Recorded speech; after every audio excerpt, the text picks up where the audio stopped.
All right, peace. So now, when we left off, these four females and the one simp on the left, they were talking about the Adam Silver issue with him bringing Becky Hammon into the NBA as a coach. So let's see where we go from here. And so I guess I hear what Adam Silver is saying in the sense that he needs to ensure that. But it's not just him. This is not just on him as the only man in the NBA. There are a ton of other GMs, presidents. Like, it's on them as well. Yeah, it's on them not to look out for the welfare of their franchise and the marketability of their franchise and to make sure that they win and make money. It's on them to make sure that they bring in female head coaches. Yeah, that makes a lot of sense. That's why this woman is damn near 50 years old and still looking for a husband. Or do you just let it happen organically? Like, it's going to take another... No, like, you can't. I'm saying the Spurs can elevate Becky Hammon when Pop steps aside. It feels like another team has to tap Becky Hammon the same way they've done countless other Spurs assistants. But part of the deal with this is that women get the opportunity, like Catherine Smith at the Bills, and then when their coach goes on, they go on too. Yeah. Because they're only there for a publicity stunt. This is not reality. See, these super liberals, they live in their own world, especially these super liberal women. They're the worst. It's like telling a child for the first time that Santa Claus doesn't exist. That's the same level of reaction and maturity that you get from them when you hit them with reality. It's like they're really sitting there talking about how come the NFL doesn't have female coaches. It's like you don't even have a WNFL. At least you have a WNBA. Now, she doesn't have another spot yet. That's not to say she won't be hired again. She was really well liked by the Pagulas. However, I think this bubbling up process... And if you look up that female coach that was with the, I think she was with the Arizona Cardinals. That female coach, she looked like she used to be a stripper and all that. I mean, it was so ridiculous.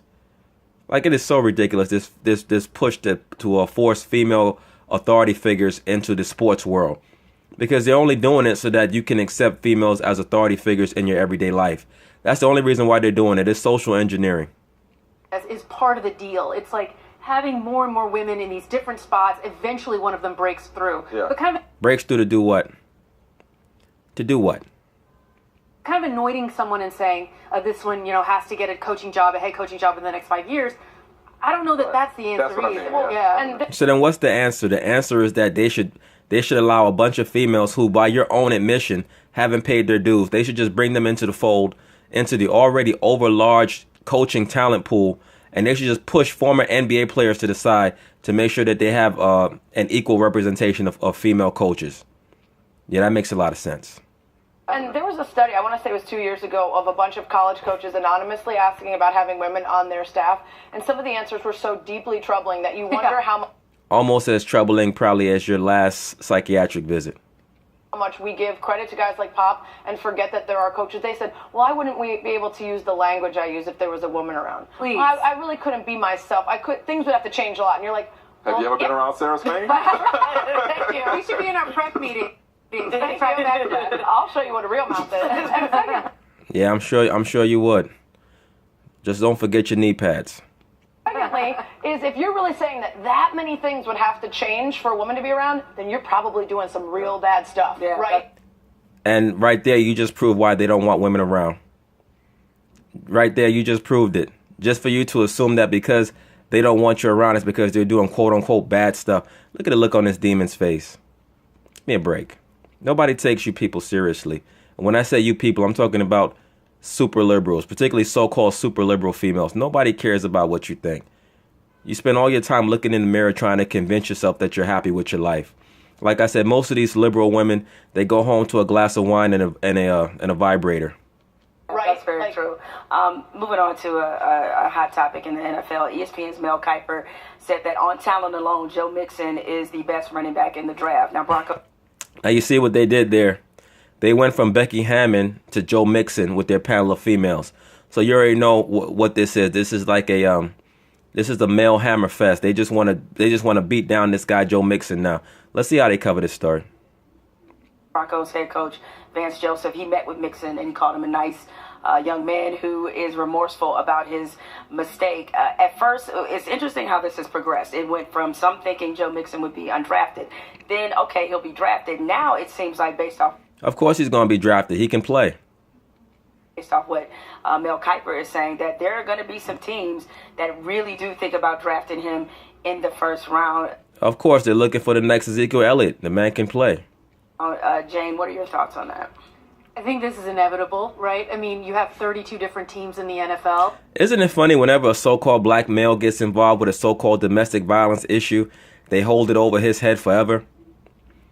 Right? You know how many of these so-called Caucasian athletes get involved with domestic disputes and it doesn't even get reported? Because there's a different protocol to how a Caucasian male is treated just in everyday investigative procedure than it is a so-called black male. As soon as they see a famous black male get involved with a domestic dispute, the first thing they're doing is they're calling up TMZ. They call up their local newspaper. When a Caucasian male athlete gets into it, probably drunken with a woman, the woman accused states that he raped her or that he beat her, the first thing they say is, well, ma'am, you know what? Why don't we help you get home? Then they talk to the guy and they say, hey guy, you're famous right now. Don't do anything stupid. Then they just drive off. I mean, there's just so much to, when you talk about racism, people think that racism is hanging people from trees and burning crosses on their lawn. It's just, it's a lot more intrinsic than that. There's a lot to it, just in basic procedure, just in basic outlook and subconscious observation and treatment than it is, the blatant stuff that people, want to try to point to. And I mean, look, it is what it is. That's par for the course. This is their kingdom. This is their society. They should show preferential treatment to their own. That's my issue with the so-called black liberals. You want to be treated equally in a kingdom that's not yours. It doesn't work like that. All right. If you want to be treated well, form your own kingdom. That's how it goes. They're not all on the same page. You can have, it's like federal and state, right? Like the NFL can make rules if it wants to, not invite them to the draft, but you got to get all 32 teams on board in order to have a unified front. They don't have that. A unified front against what? He didn't even commit a crime, if we want to get literal with it. That's why the man is not in jail. The video showed him getting assaulted by the woman. Did he go a little too far? Yeah. He didn't need to cold cock the broad. But he put himself in a bad position, number one, by being out at 1 a.m. in the morning drunk. I mean, if you're up at 1 a.m. in the morning, you should be getting some ass. I mean, no disrespect to the man, but I've never understood dudes just standing outside at 1 a.m. in the morning. You're looking for trouble. And that's what happened to him. If you're up at 1 a.m. in the morning, you should be getting some ass. Either that or you should be sleeping right now because you're an athlete. Did he OD on the chick? Yeah, he did, but he did not commit a crime. All right? The female assaulted him. That's why there's no court in the land that could convict him of anything other than going overboard in his self-defense. And the media, the liberal media, can't deal with that, so they have to rake him over the coals. I think the other question with that is, like, when can you say somebody gets a second chance? Like, when are we comfortable with that? And I'm not saying that it has to be in the first round of the NFL draft. I mean, I'm not even saying that it has to be, as a professional player. But I think this is now the next question that we have to wrestle with when we talk about discipline, when we see players do. Look at Jemele Hill locked in. Didn't I tell you that the so-called black liberal female, I told you at the start of the first video, they're locked into the white female liberal. All right. For a lot of you so-called pro-black men out there who talk about the black queen and the black goddess and the so-called black woman is God, look at how locked in she is. All right. You could snap your fingers 3 times in front of that woman's face and she would not know you were there. Extremely bad things. What happens after that? And what are they doing after that? And I think that's where we're going. And I think that's how actually he was done wrong by Oklahoma, because by hiding him. Now watch how she tries to play another mind game. She's going to say Joe Mixon was wrong by Oklahoma because they hid him and they protected him from the media. Now watch her justification for her nonsensical attempt at a mind game, at reverse psychology.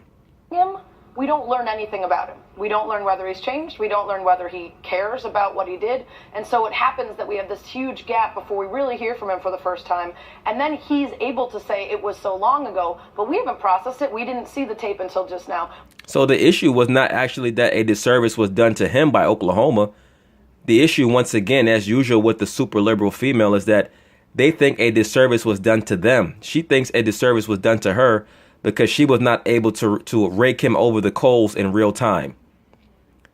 Right? Now they allowed the situation to blow over, so she doesn't get the chance to ask him all those quote unquote probing questions, which are really just a reflection of bad relationships that she had in the past, or some guy who smacked the shit out of her back when she was in college and she's still mad about it. So she's going to take it out on Joe Mixon. That's what she's mad about. Talking about Oklahoma did him a disservice. We haven't had these conversations until just now. I think transparency above everything is the key to second chances. And once we... Yeah, transparency is the key to second chances. Yeah, we know that because you super liberal females, y'all are totally transparent with everything that goes on in your life, right? I wonder how many times in a drunken rage, I mean, how many orgies did you have in college drunk out of your mind? How many times did you sleep around on your so-called husband now while he was just your fiance? Yeah, transparency. Okay.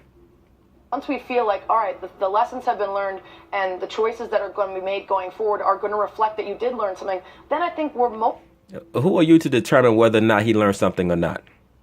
Your job as a media member is to report the story. Your job is not to levy judgment on him or his character, particularly for an incident that was not a crime, other than excessive self-defense. That's why he's not in jail right now. So there's really nothing for you to judge. The only thing that you could judge is his poor taste and being out that time of night and being in a drunken state. Right? When you get two drunks together, you get a lot of tomfoolery. Most of us are going to be open to saying he was a kid and he did a very bad thing. Should that affect the... Yeah, we know that because you Caucasian people, y'all are known for telling young black men, it's okay what you did. You were just a kid. Yeah, you guys are known for your leeway. The rest of his life? I think we need that transparency to decide that not just to say enough time has passed. That's like saying, let's float out Art Briles' name for a job. Don't give him this one, but the next time it gets floated out, we've already had the outrage. That's what's happening right here. Well, that's the problem kind of with this overall is that there is no, what is the timetable? It's all, we've talked about this before. What's the number of games that if a player commits domestic violence, there wasn't any domestic violence there. What he did was actually self-defense. Right. See, a lot of these females now, once again, that entitlement, they want to be able to hit a man and not get hit back. All right. If you're going to be against violence, then you should be against violence overall. I have not heard one of these females actually mention what actually occurred in the clip was that he was attacked by that female and he struck back. Now, did he overdo it? Most likely he did. He put himself in a bad position. But the actual facts of the video showed that she struck him first. I've yet to hear one person, and well, you know what, I shouldn't say that. I heard Joy Taylor on FS1 state that she hit him first, which was amazing to me when she said that. There is no sort of secret potion there where you can come up with a solution that fits everybody. I guess it just depends on what... The solution doesn't have to fit everybody. All it has to fit is the team that drafts him. Once again, nobody cares what you think. All right, these females, they're under such a malaise. Like, they really think the super liberal female actually thinks that people care what she thinks. It's like the so-called Afrocentric black male thinks that people care what he thinks. Nobody cares about what the so-called Afrocentric, not to digress, but I got some emails from a couple brothers talking about, to accept the worship of Saturn because the ancestors. I'm going to address that in the future. A lot of you guys, some of you brothers, man. And when I say some of you brothers, I'm talking about, some of you Afrocentric, blackity black brothers who think that you know exactly what you're talking about. A lot of y'all don't know what the hell you're talking about. Saturn? You must be crazy. So what you think the NFL's responsibility is. And look, this is part of the reason why in some ways as backward and as archaic as they used to be before they instituted a lot of these domestic violence, policies and tried to get smarter about the issue, I almost wish it was like it was before because... Yeah, you wish it was like it was before, like the average female who makes mistakes in her life and wish that she can go back. Look at this broad over here looking like Peter Pan. Come on, man. Because at least it was bad, but it was consistently bad, right? There was no, mean, it was there was a dicey wish. No, but it was consistently bad, and you knew what they were in it for. What does bother me is that I feel like it's insulting my intelligence to some. Oh man, that's a small insult. Small insult for small intelligence.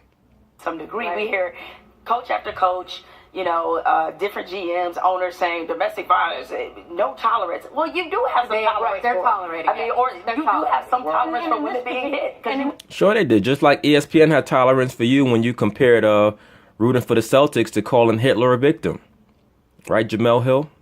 When you did that, when you compared rooting for the Celtics to calling Hitler a victim, that's what you did. Right, and you made that statement, and the Caucasian Jews came down on your ass like a firestorm. Like I said, there's a liberal hierarchy, right? If she had said something like that inflammatory about black men, she could have got away with it. But when you go up on that liberal hierarchy, the Caucasian Jews, because they control the media, you cannot mention Hitler at all. And in that particular case, we've got Vance Joseph, who I don't know if you guys remember in 2004 in Colorado. Now, this broad actually mentioned something from 13 years ago in regards to Vance Joseph, the new coach for the Denver Broncos, who made a kind statement about the running back Joe Mixon. Now she's going to bring up something from 13 years ago. He's had his own issue. Yeah, and so it's like, do I think Joe Mixon deserves a second chance? Yes. Do I think it's tough to stomach Vance Joseph telling me that Joe Mixon seems like a nice guy? And who gives a damn if you can stomach it or not? You don't mind stomaching all them vaginal juices that you slurping down? Who cares what you can stomach? Vance Joe, you talking about something from 13 years ago. Knock it off.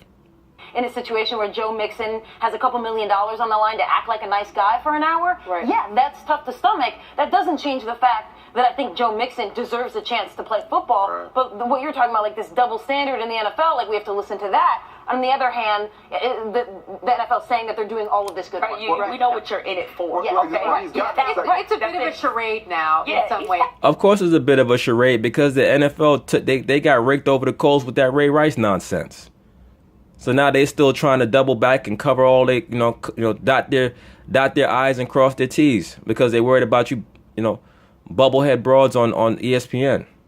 Well, not inviting him to the combine is exactly that. Well, it's like I said, it's basically like not making a guy take the finals, but he still graduates. The point isn't to take the finals. The point is to graduate. You're still going to get to the NFL. You didn't even want to go to the Underwear Olympics in the first place. So now, yeah, I know you wanted to go to the Underwear Olympics.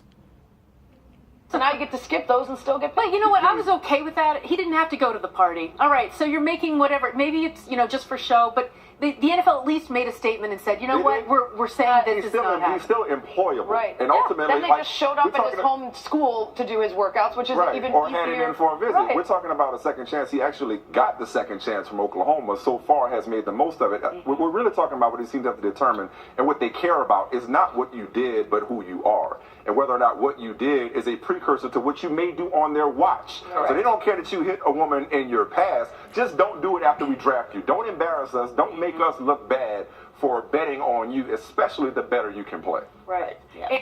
Now, isn't it amazing, even though he's a simp, how a man can come in and just bring a summation to all the endless dribble? See, that's why they have to use male-dominated venues to bring in women and make them relevant, because they know if they were to put them on their own channel, nobody would watch. Nobody would watch their nonsense at all. But you know what? We're going to conclude this on part 3. Peace.